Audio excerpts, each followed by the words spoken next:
Today I'm making lazy lasagna with some frozen ravioli, cheese and beef, a jar of marinara, and I forgot shredded mozzarella cheese, so I'm actually using mozzarella string cheese. You'll start by taking your jar of marinara and pouring it into the bottom of the crock pot just so the ravioli does not stick. I found that this helps. Then you're going to take the first bag of beef ravioli or cheese ravioli, whatever you prefer, and you're going to pour it in the bottom of the crock pot. Now this is where my OCD came out, and I was like, oh my gosh, I gotta organize this. So if you're like me, you're gonna want to organize. You might even be able to fit some more ravioli in there.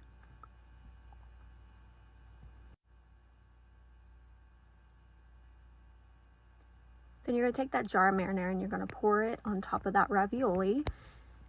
Again, OCD comes out here. And this is where I use some of the string cheese, some mozzarella string cheese, and I'm going to put it on top of that marinara. Now take the next bag of ravioli, I use cheese ravioli for this, and you're going to pour it on top of that whole mixture. And this is going to be your last layer. I mean, you can do as many layers as you want, but I only did 2 main layers. And you're going to lay that on top of the marinara and the cheese.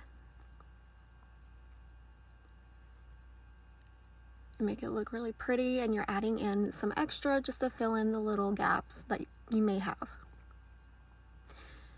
And then you're going to take the rest of that marinara and you're going to pour it right on top.